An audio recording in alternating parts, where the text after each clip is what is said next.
So you've seen all the sites and made yourself a little bit of money, but what's the point of having money if you got nothing to spend it on?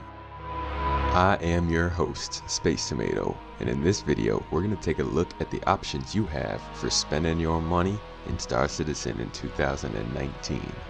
And since we got a little bit of extra time, maybe we can discuss a couple of the things that we might have missed along the way in the other two videos. If you've enjoyed these videos and want to discuss the game more, or even just find a community to talk to about the game with no affiliations, feel free to join my Discord server with the link in the description below. This is part 3 of my 3-part series on what Star Citizen is like for the average player in 2019. If you missed part 1 and 2, hit the links up in the description below. For everybody else, this is where to spend your money, the little extras, and the conclusion.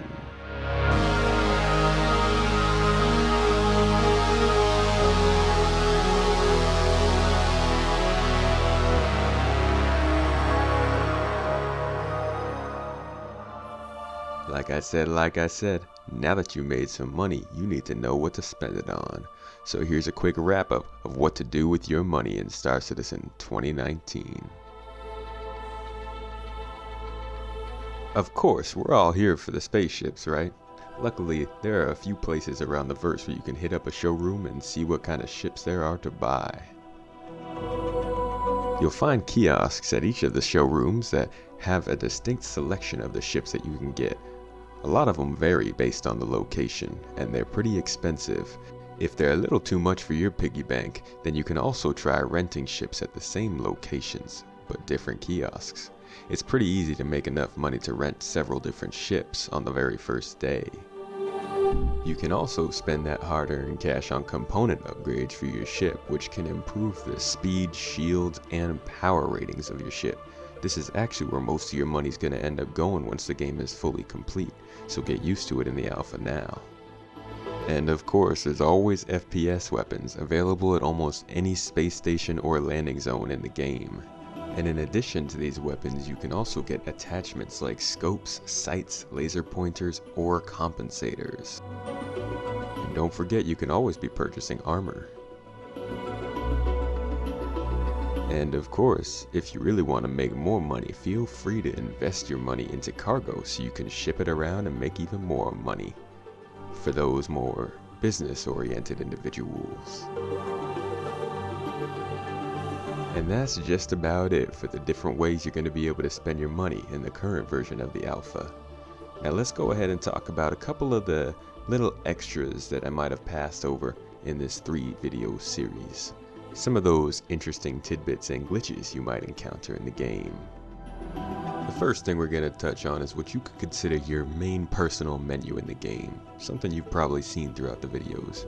You've got several tabs along the bottom with different functions that you can use, including the comms systems, the vehicle loadout manager where you can see every ship that you own, all the components and weaponry that are on that ship, and go ahead and change it out and upgrade the systems. The equipment manager where you can do the same for your armor, clothing, and weapons. The star map, which will let you navigate around the system that you are currently in. The journal, which will show you jurisdiction information and some mission data. LiveWorks AR, which is currently unused.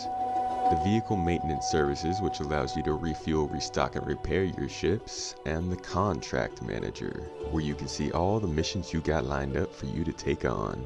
And you can make some beacons of your own for people to help you out if you need it. One of the cool things about Star Citizen is that all those distances you travel are happening in real time.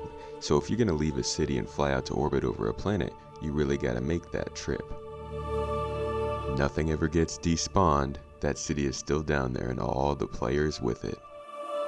That can actually end up being quite a nuisance to some players, as all the distances you have to travel can take quite a while.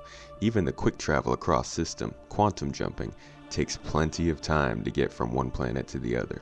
Because it's not a loading screen, rather, you're actually getting accelerated through space at a high speed in-game. Now this can lead to your components overheating and dropping you out, or it can lead to you getting interdicted and attacked by a hostile pirate.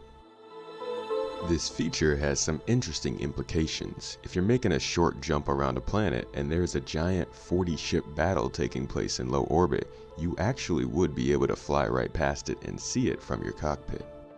Or, if you're sitting around watching other ships come and go from space stations, you can see them enter and exit quantum travel. While you're quantum traveling, you can actually get up from your seat and do whatever you want if you've got a cockpit and an interior to your ship. Eventually there will be many more things to do in your ship while you're traveling across the system.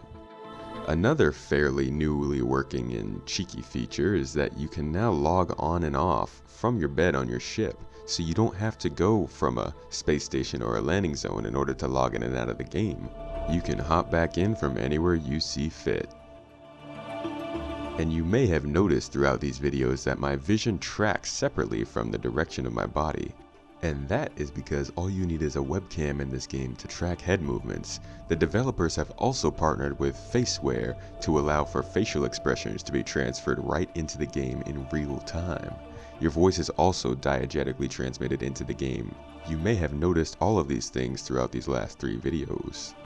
Now that we've touched on some of the neat little tidbits of the game, let's take a look at the glitches you might experience in this game, considering it is still in the alpha state and things are constantly changing in the background and the code base. Now for starters, you'll occasionally get screens that just don't open up for you, including your own personal mobi-glass and some kiosks in the stores. And due to networking issues, the AI still doesn't exactly act like AI. You'll often find them looking like they forgot exactly what they were doing at the time. And you'll get weird little glitches where you might hear audio in the wrong place. There's always something waiting for you at the Saba outlet. From your next favorite shirt to the jacket you need to have, the Saba outlet has everything you want to wear.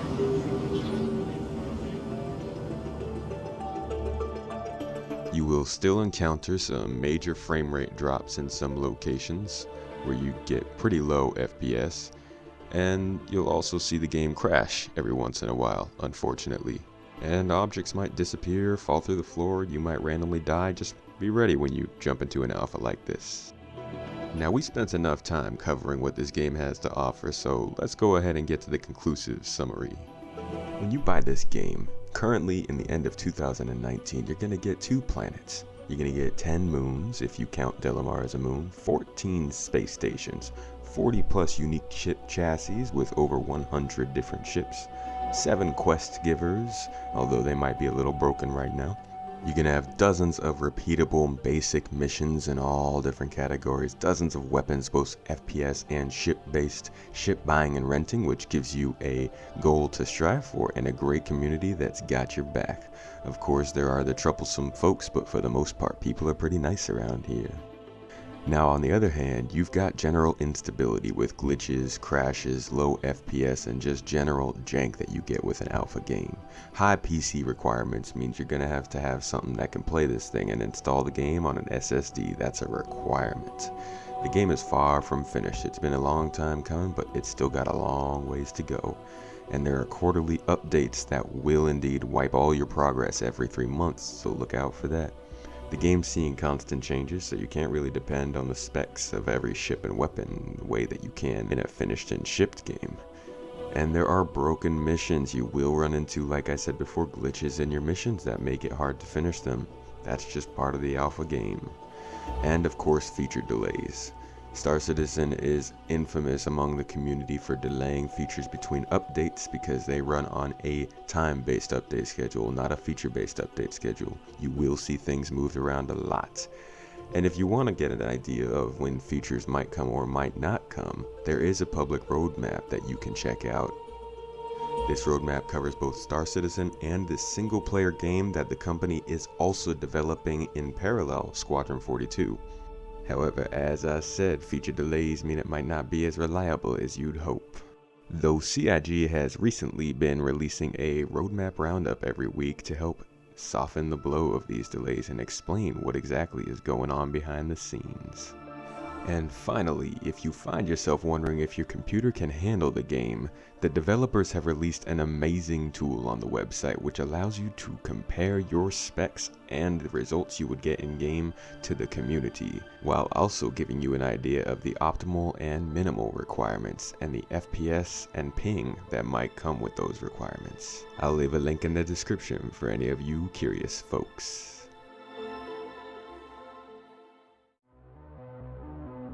As you can see through group gameplay, missions, exploring, and anything else you can do in this sandbox, Star Citizen does provide several hours of unique and engaging gameplay, and much more to back it up if you want to keep repeating missions. While this guide focused on solo gameplay, group gameplay is a very big thing in Star Citizen. There are hundreds of organizations of different sizes, languages, playstyles, and objectives that you can join to play with and switch between at your leisure. I am in two of my own, Imperial Geographic and ADI. I also have my own group called The Garden, which is explicitly a social group geared towards newcomers, photographers of the verse, and explorers. However, any and all people are welcome to join us to talk about the game or anything else that's on your mind. Please check the description below if you'd like to join us.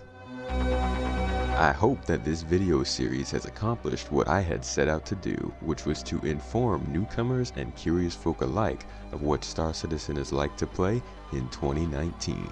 If you'd like to ask me more questions about the game, feel free to leave them in the comments or contact me on my Discord or Twitter.